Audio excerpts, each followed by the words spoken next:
I'm Duane Beth, the chairman of the Wyandotte County Republican Party, and I'm here with Watch Kansas doing an interview with Pat Proctor, who's a state representative for Kansas House District 41, Leavenworth and Fort Leavenworth. And we're here to talk about the upcoming legislative session and issues that's going to be coming up in the future. The legislative session begins Monday, January the 10th. What are some of the big issues the legislative session will be wrestling with this session? Yeah, well, the first big one is, people are just getting crushed by the inflation that's hit us because of the Biden economy. And meanwhile, Kansas has taken in this huge windfall in unexpected taxes. It's unexpected because the governor runs the budget office, and they always exaggerate how big a cut our tax cuts are. And last year we did a big tax relief package, but the state's still bringing in huge windfalls. And so a big priority for the legislature this year is going to be how can we get those dollars back in the pockets of Kansans to help them combat the higher prices that they're facing in grocery stores and at the pump and when they're out shopping. And so I would like to see us give that all back to Kansans in terms of tax relief. There's going to be a lot of people on both sides of the aisle that are looking to spend that cash, and I'm going to be fighting hard against that because that's our money, that's taxpayer money, and we need to get that back to taxpayers because they know better how to spend it than the government does. The other big thing that's going to be on everybody's radar this session is redistricting. Every 10 years, because of the census, we have to redraw lines for Senate and House districts here in Kansas, and also the congressional districts and the Board of Education districts. And that's going to be a big fight. There are a lot of people trying to politicize it right now. Here in the paper, the Leavenworth Times have had the chair of the Democrat Party, the former chair of the Democrat Party, and the head of the NAACP, or one of the people from the NAACP here, all saying that we need to either keep the lines the way they are now, or we need to keep everybody from Leavenworth inside one district. And they all know as well as I do that there's way too many people in the city of Leavenworth for one House district. What they really want is for us to continue to have our district the way it is now, which right now divides communities of interest. Historically, Leavenworth has been East Leavenworth and West Leavenworth, but right now I share Leavenworth with David French, who lives down in Lansing, and they've divided it right down the middle. So East and West Leavenworth are both split in two, so that there's a North and a South Leavenworth. So what I'm going to be looking to do is follow the Kansas Constitution, making sure that we don't have too many people in the district, but also that we're respecting communities of interest and making sure that everybody gets a fair voice in the legislature. And frankly, there's a lot of people that are lined up against that right now. I talked about the Democrat Party and the NAACP, but the League of Women Voters, Kansas and Leavenworth, has come out hard because they're trying to politicize this process to advantage them in the elections. There's so many people interested in redistricting, and it's it's going to affect the upcoming elections that are coming pretty soon. Yeah. So do you have any idea of when we're going to have a final say or outcome on the redistricting? Well, I'm glad you asked that question, because my number one goal is to make sure that the decisions on the districts are made by your elected representatives. There's, the last time that we did redistricting, it went all the way down to the wire. They couldn't decide between the legislature and the governor, and a federal court ended up drawing the lines. And that is the absolute worst. The worst outcome is that an unelected judge is drawing lines, because this process is spelled out in the Kansas Constitution, and it's supposed to be a discussion between the legislature and the governor on deciding what the lines are. And I'm committed to doing everything I can to make sure that that's how it comes out. I hope we get that done in a timely manner. God willing. What are your priorities this session? What are you going to be working on? Ever since I was running for office way back in 2019, when I first started running, I told people that my number one priority was bringing jobs and opportunity back here to Leavenworth, and that remains my number one focus. But there's a lot of other important things we got to do. We've got to. I'm going to stand with people that defend and protect us, whether that's our military, our veterans, or our corrections officers that right now, frankly, are in crisis mode down at Lansing Correctional Facility. I'm also absolutely adamant that my job is to stand for liberty and to protect the people of Kansas and the people of Leavenworth from government overreach. And we've seen way too much of that over the last 2 years. I'm going to continue to fight against it. And then finally, defending the unborn and protecting the unborn. We've got a really big vote coming up here, and I'm committed to protecting the unborn. Value them both. Yep. You mentioned bringing jobs and opportunity back to Leavenworth. You've talked about that several times before. That's always been one of your things you've discussed. Do you have anything in the works to address that? Yeah, I absolutely do. So the last session, I was proud to be a part of the coalition that brought accountability back to our property tax system. The first half of it kicked in this last year, where municipalities, whether it's cities, counties, school boards, they have to affirmatively vote to raise our taxes, because before they could just say, hey, I'm going to leave the mill levy flat, and then let the assessor, the county assessor, raise the property values, and they were raking in these huge windfalls every year. Just here in the city of Leavenworth, it's $200,000 every year, and this year it was going to be even bigger. So by forcing them to have to vote affirmatively to raise our taxes, we've already seen some mill levy reductions, but the second half of that kicks in next year, or this next year, 2022, where you're going to get a letter in the mail that tells you this is the time and place where your city commission is going to vote to raise your taxes, so that you can show up and you can make your voice heard and make sure they know that we're tightening our belts out here trying to deal with this huge inflation. We don't need these property value increases to raise our property taxes. And so hopefully that's going to continue to improve the property tax situation. But I'm also laser focused on getting more investment in our downtown here in Leavenworth and in other historic downtowns in rural areas across Kansas. And so I'm working right now. I'm hoping to submit a bill here in the next month that I'm calling the Historic Kansas Act. And what it does is, historic tax credits, the way they are right now, if you want to work on a building, it's a bureaucratic nightmare, and you end up spending $30,000-$40,000 just paying a lawyer to do all the paperwork to get your tax credit. And the result is that unless you've got something like the Stove Lofts or the Abernathy building here in Leavenworth, it just is not cost effective to go after the tax credit, because you'll pay more for the lawyer than you'll get in tax relief. And so what this legislation does is a couple things. The first thing is it creates a tax, just a blanket 10% tax credit. If you don't want to go through all the paperwork nightmare, you can just take a 10% tax credit on any historic building or house or barn that you're working on. 10%, if it's 50 years or older, of your investment in refurbishing that building will get returned to you in tax credit. There's also some bank incentives to get bankers to loan money to people that want to, restore our buildings. We got a building down the road here, the Club Venom building on 6th and Cherokee, that turned into a political football during the recent municipal elections. But meanwhile, it's sitting there. It's been vacant for over a decade, and it's just dilapidating. And there's so many buildings like it here in Leavenworth.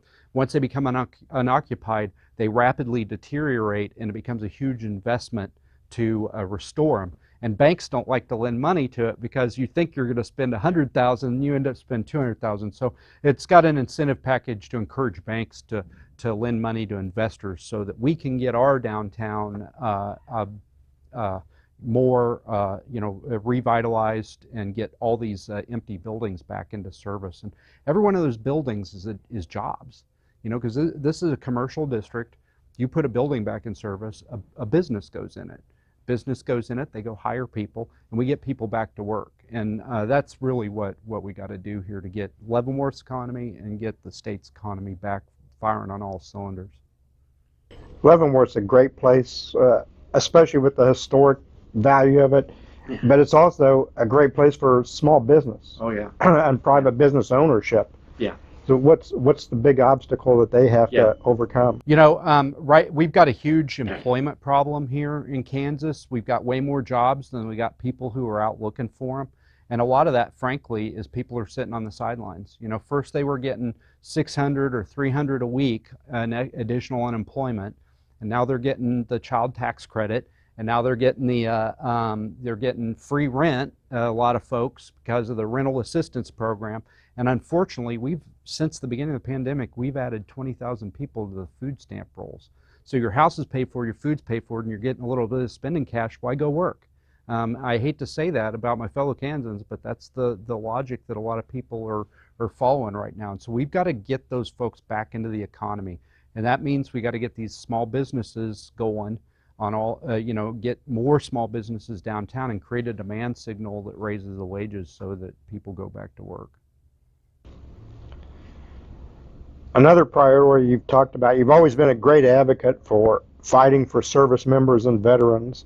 Do you have any legislation planned to help those who served or who are serving now? Yeah. So I appreciate the question, Duane. The first, I'm really proud that this last session, we were finally, after years of promises, I was able to get a bill passed that I sponsored with co-sponsors from the entire Leavenworth House delegation that finally funds a veterans home for Northeast Kansas. Now we're not out of the woods yet. They're trying to decide where to put the thing, and I'm fighting like the third monkey trying to get on the ark to get that put right here or as close to here as possible. But I'm also, we also, after we get the location decided, we've got to go to the federal government because it's a matching program. They pay 65%, we pay 35%. I've gotten us the 35%, but now we got to go out and get that 65%. And I've been working with Senator Moran. He got me in the room with the Secretary of Veterans Affairs for the federal Secretary of Veterans Affairs, and I wrestled on the ground and made him promise that he'd give our grant application serious consideration. So, God willing, we're going to be able to get that here or near here in Leavenworth over the next couple of years. But what I'm working on now is really kind of two-pronged because it addresses this inflation issue, but it also addresses our economy right here in Leavenworth. We've got this huge pool of talent on Fort Leavenworth. 6,000 people live on Fort Leavenworth, but very, very few of them are actually Kansas residents because they come through Texas or they come through Alaska where there's no income tax, and they become residents of those states. And so they come through here, but they continue to be Texas or Alaska residents. And there's all kinds of second and third order effects to that, like they're registering their cars there instead of here. They're paying fees for licenses and things like that in their home state instead of here. And so I want to get more of those people to become Kansas residents while they're here. First, because they'll be doing all those things like registering cars and licenses, but I want them to come back. I want them to feel like they're Kansans and one day come back here and live and grow their families after they separate from the military. And so I'm working on a tax exemption bill that will exempt the first $30,000 of military pay. That's about what a sergeant makes on active duty, but it would also affect guardsmen. It would basically exempt, unless a guardsman's on active duty, it would exempt all guard pay. Because in my mind, if they're serving the state shouldn't be taking back some of the money they give them every month. So that's the added benefit of it. But really, the goal is to get those folks that are stationed here at Fort Leavenworth, that are stationed at Fort Riley, that are stationed at McConnell Air Force Base, get them to become Kansas residents. So as they go around the Army, they're going to remain Kansas residents, and God willing, they come back here and raise their families after they separate. A lot have. Yeah. Here's one right here. Yeah. Lansing Correctional Facility. That's in crisis mode right now. They're locked down 23 hours a day. We've had 2 correction officers almost beaten to death recently. What are you working on to address the issue there? I I've had a chance to talk to a lot of corrections officers, because Lansing Correctional Facility isn't in my district, but a lot of those folks live here in Leavenworth. And so I've had a chance to talk to a lot of them. I've been down there for the candlelight vigil and a couple other things talking to them. And they need help. They need people. The bottom line at Lansing Correctional Facility is there are not enough correction officers for the population of inmates that they have to protect. And they're protecting those inmates from each other. They're protecting us from the inmates, but they're also protecting those inmates from each other. And we as a state have a responsibility to the corrections officers that we charge to protect us, but we also have a responsibility to those inmates. I've heard from a lot of family members of inmates who are very concerned. Their lives are at risk because there's not enough supervision of the inmate population there. And so one thing that I tried to get passed last year, I was not able to get it out of committee in time, and I'm going to refile it this year. I've already got a bunch of co-sponsors that have signed on, is improving the retirement benefits. The number one issue that I heard from corrections officers over the 2 years before I took office, or year and a half before I took office, was the retirement. Right now, they're on the same retirement as teachers and office workers at the Capitol. And not to say that those folks don't deserve a retirement, but there are few jobs, law enforcement, fire department, and those corrections officers are about the toughest, jobs that a person could be asked to do to serve their state. And so we owe them a retirement system that is commensurate with that sacrifice. And so I'd like, what I'm trying to do, the bill that I filed last year, and I've made some updates to it, I'm going to file it as a new bill this year, is a bill that moves them to capers for police and fire. Because right now they have to wait till 60 to retire. This will allow them to retire 5 years earlier. I mean, that job is hard on their bodies and it's hard on their souls. And I couldn't imagine being a 60-year-old, walking those concrete floors and up and down those stairs every day. I mean, we owe them a good retirement at a reasonable age, and so that's what I'm committed to doing. But we also need to raise the pay so that we can get more folks on the job, not just retain the ones that we have, which is what the retirement system will do. The governor, she used coronavirus aid money to temporarily raise their pay. First of all, we need to make sure that everybody's getting that raise, because I'm hearing from a lot of folks that they haven't seen a raise yet. So first, we need to make sure they see that temporary raise. But second, we need to make those raises permanent and maybe make them a little bit bigger, because we need to get them enough people to do the job that we've charged them with doing. What's creating the shortage? Is it the pay raise, or?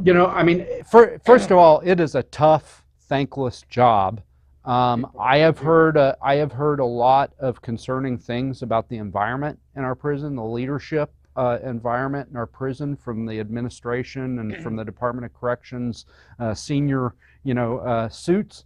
And I'm going to be addressing that with the Secretary of Corrections. But it is also competing to keep labor.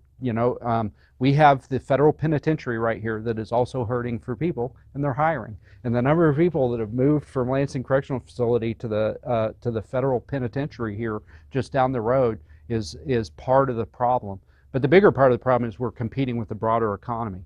And if you can sit behind a desk behind a computer and make significantly more than you're making risking your life every day walking through those doors into that corrections facility, that's a difficult thing to explain to your family why you're continuing to risk your life instead of going and doing that other job. So I think that corrections officers should be much better paid, commensurate, like I said, with the sacrifice that we ask them to make every day, because we have to compete with the rising wages that are hitting the whole economy because of this disastrous Biden economy and this huge inflation that's hit our country. It's kind of hard to work from home being a prison guard. Yeah, and that's a great point. I really thought it was going to be a slam dunk last year with the KP&F getting them onto capers for police and fire. Because those guys were walking into the hottest hot spot in the state of Kansas every day willingly. People going in knowing they had COVID, being told you've got to go in, we'll put you in the COVID ward, working sick. protecting inmates and protecting us from the inmates. And so I thought, I can't believe that we don't already have this done. It's but my biggest disappointment of last session, and I'm going to continue to fight until I get this done for our corrections officers. I know a lot of the law enforcement retirees and the capers people. That's one of the issues they have had with the retirement system is, I believe it's been 20 years since they've got a raise, a cost of living raise or anything, and so your pension shrinks as inflation goes up. Yeah. Is there any? Yeah, I'm probably in the minority in my caucus. I don't know. I haven't polled other Republicans, but I'm in favor of a COLA adjustment for capers. I don't know if we've got the money to do a permanent COLA adjustment, like a permanent COLA system. But people, I think it's been like 1995 since they got a COLA adjustment in capers, and so I'm committed to getting that done for the retirees in our district. But I don't know how much appetite there is for it this year, but I'm going to fight for it. Good. The legislature went into special session to combat President Biden's vaccine mandates. What did you guys get done, and what's in the works for the next session to protect our liberty? Yeah, so just to be clear, I want to make sure everybody here in town knows this, everybody in my district. I'm not anti-mask and I'm not anti-vaccine. I just think that decisions about you and your health and the health of your family should be made by you, not by government bureaucrats. And so I have been vehemently opposed to all the mandates, whether it was the Governor Kelly shutting down churches on Easter, or it was the mask mandates that she imposed, and then once the county was able to opt out, our city imposed. And absolutely, I'm against the president's vaccine mandate. When a single person without any checks and balances can make us get a medical procedure against our will, whether you want it or not, that's tyranny. And so a lot of this is going to work itself out in the courts, and it already has begun to work itself out in the courts. The mandate for medical facilities to get to have everybody vaccinated, that's been overturned. The mandate for contractors has been overturned. The OSHA mandate on businesses more than 100, it was overturned, and then the overturned was overturned, and so that's still bouncing around the courts. But it doesn't look good for President Biden's mandates. But in the meantime, while it's working itself out in the courts, what we had to do as a legislature is we had to give folks that had serious objections the weapons to fight that tyranny, because basically what they were faced with was get the shot or you're fired and you can't feed your family. And that's not consent. That's coercion. That's not consent. Yeah. And so what we needed to do was arm people with the tools to combat the immediate problem of keeping their jobs while this all works itself out in the courts. And so what we did was we used the federal language from the equal employment opportunity regulations to make it explicit that there was a presumption if somebody presents a religious exemption or somebody presents a medical exemption signed by a licensed medical professional, the presumption is that that's legitimate. Because what was happening, example I always give, I teach at Wichita State when I'm not in the legislature, and Kansas University, Kansas State University, and Wichita State University, all because we take government money, were considered contractors and had to enforce the mandate. Wichita State followed the Constitution and equal employment opportunity regulations, and their question was, do you have a religious exemption? Is there anything else you'd like to tell us? Sign. Which is all you're supposed to be able to ask. I mean, there's been tons of case law on this.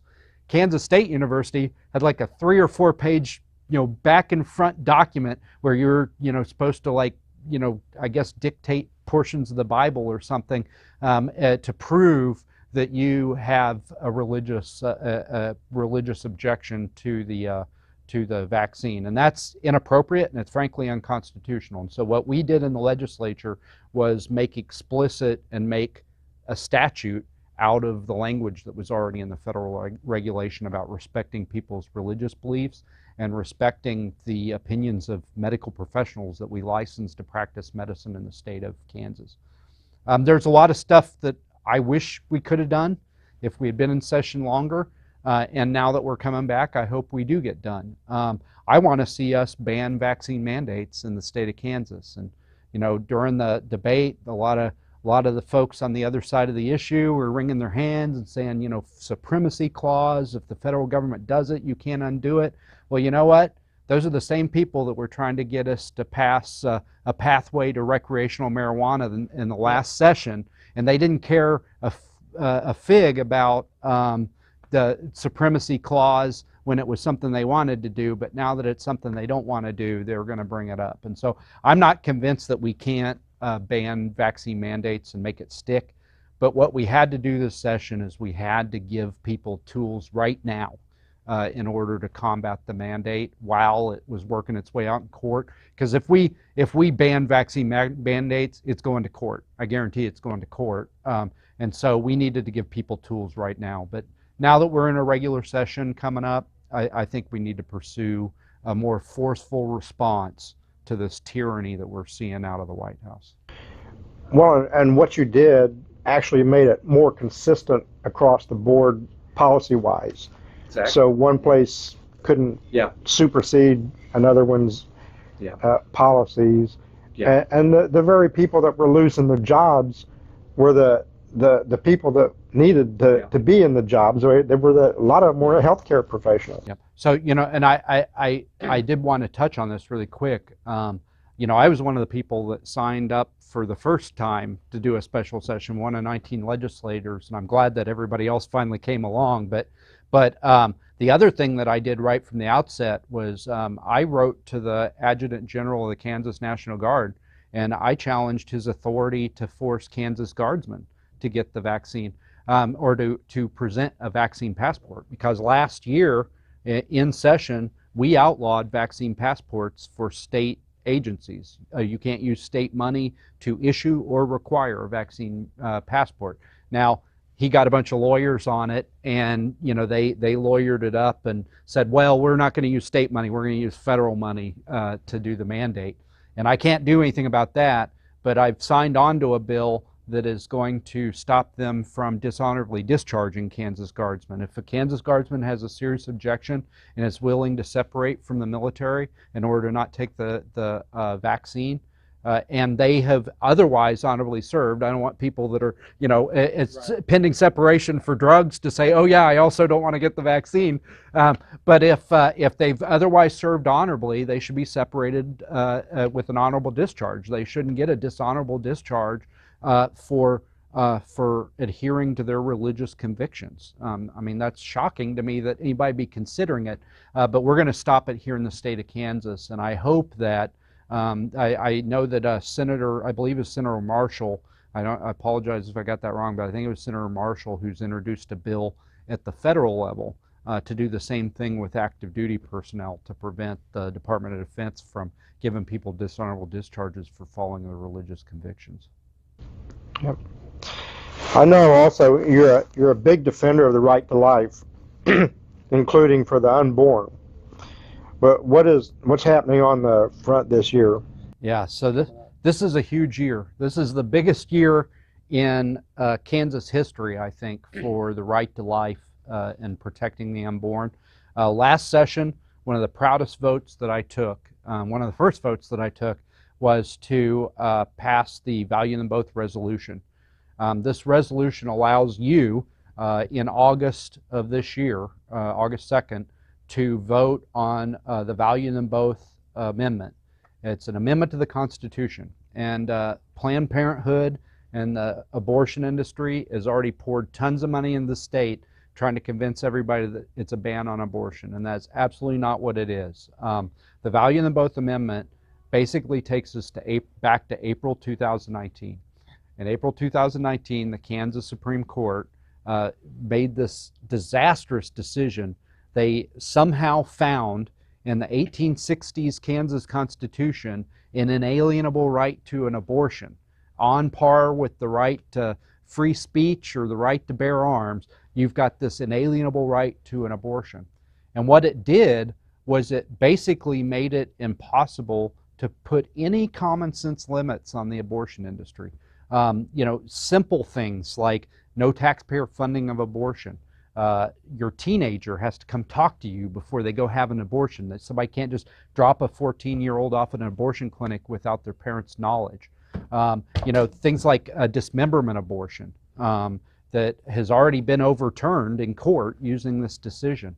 Things that had broad bipartisan support that have now been stricken down because of that decision, and so or are presumed unconstitutional and can't be enforced. And so, we'll all get a chance to vote on it in August, and I'm going to be out knocking on doors with all of the folks that I can round up to do it, and we're going to be reminding people and informing people and trying to counter this pro-abortion, pro-death strategy of scaring people into not voting for it. Because frankly, when you don't know what something is, it's easier to vote no, right? And so we have to get people informed and explain to them what it really is, so that we can get this thing passed. And then after we get it passed, we have to go back and we have to restore this bulwark of common sense limits. I do not understand why the Kansas Supreme Court thinks it's okay to put limits on the ATV industry or put limits on the shipping industry or the medical industry, but for some reason abortion is this sacred industry that can't be regulated in any way, because somehow back in the 1860s the framers decided that, according to the Kansas Supreme Court, that it was an inalienable right, even though the term never appears in the Constitution. Right. That was their interpretation. Exactly. And I hear this. One of the arguments I hear from the pro-abortion people is, well, you're putting abortion in the Kansas Constitution. To which I respond, no. The Kansas Supreme Court, they put abortion in the Constitution. They wedged it in there, made up a right that had never existed in the history of Kansas, an inalienable right, and all we're doing is making it clear that it ain't in there. And so, none of this would be necessary if the Kansas Supreme Court had not made this disastrous decision in the first place. So, what I gather from the value of them both amendment is it doesn't actually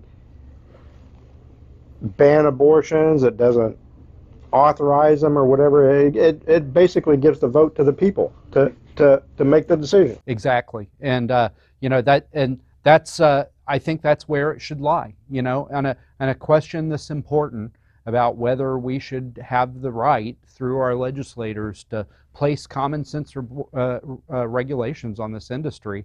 I think that belongs in the hands of the people, and so I was proud to take that vote.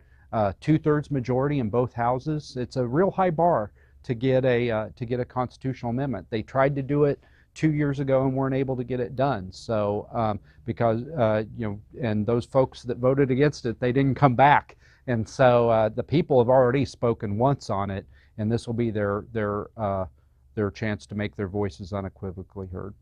Okay, I'm Duane Beth with Watch Kansas, and I want to thank Representative Pat Proctor for his time. It was a great informative discussion, and I look forward to this next session to see what comes out of it. Thanks, man. Appreciate it. Thanks.